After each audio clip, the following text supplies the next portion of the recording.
Now, the first generation of the Toyota Probox, codenamed XP50, is no doubt one of the toughest workhorses that Toyota has ever produced. This car was simply built like a tank, very tough and hardy. It's a car that has been used to ferry cows, camels, Mira, you can name it all. It has even been used as a getaway car by robbers. So its usage has cut across the board. Yet still, even with all the use and misuse, these cars are still so many on Kenyan roads. This tells a lot about just how tough this car was and still is. But in 2014, Toyota introduced the second generation, which brought about some changes, both aesthetically and mechanically. Now, mechanically, the major change was the introduction of the CVT gearbox.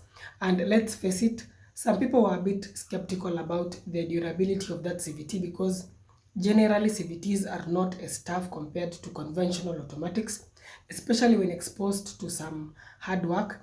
And a Probox is meant to be a workhorse, so there was a bit of concern whether the CVT could be able to handle some of the intensive work that some Probox are exposed to. Now, the main reason Toyota introduced the CVT was to increase the efficiency, and that they achieved, though it slightly compromised the toughness of this car because there have been a few cases of CVT failure.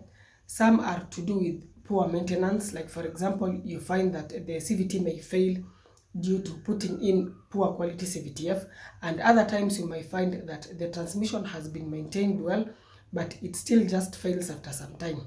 Maybe also due to rough driving, and do keep in mind that they are delicate transmissions compared to the conventional automatics. Now, I'm not saying that these cases are many, no, they are not, but there have been a few sporadic cases of failure. And to just give you an idea of how tough conventional automatics are, I'll quickly give this example.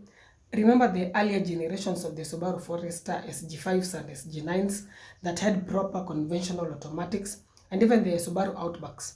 Those cars were quite good when it came to off-roading, but with these newer models that come with CVTs, they are not so good at off-roading.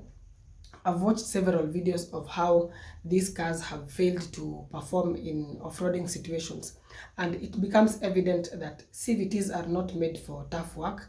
These are transmissions that are aimed at efficiency and smoothness, not very tough work and aggressive driving. The second major change that Toyota made was the introduction of a hybrid powertrain, which again was aimed at efficiency.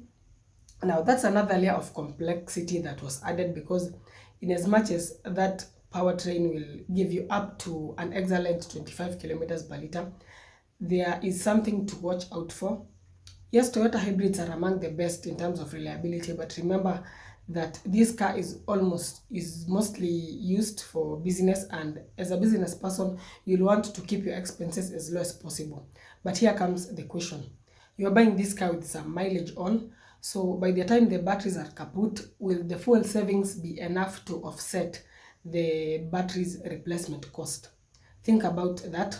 Secondly, as I've just said, Toyota hybrids are very reliable, but still it doesn't necessarily mean that something won't go wrong. And we've seen hybrids fail in Axios and Toyota Aquas. So there's always the chance of something going wrong because at the end of the day, hybrids are complex powertrains. So now, is the Probox hybrid still the tough workhorse we used to know? I don't think so. Though the main advantage is better efficiency. In fact, for this car to make sense, first of all, you have to get one with very low mileage, preferably less than 50,000 kilometers, so that you can fully maximize on the hybrid battery's life.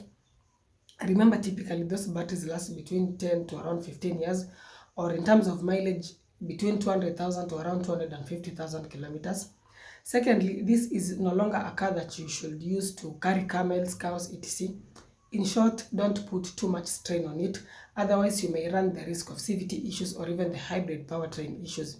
I'm not saying it can't do some heavy work. Yes, it can, but the very heavy duty work, no. Don't risk that because the layers of complexity that have been added may compromise the long-term reliability, and if some of these issues occur, they may not be cheap fixes. If you intend to expose this car to light to moderate work, then go for it. But if you intend to put it through some very heavy and intense work, then you are better off with the first generation, with the 4-speed automatic or 5-speed manual. Do let me know your thoughts in the comment section. I hope this short video has been helpful. Thanks a lot for watching. As always, if you have any inquiries, feel free to reach me via WhatsApp or email. That's it for today. Stay safe, ride and drive safe, and see you in the next one. But before you go, please don't forget to hit that subscribe button.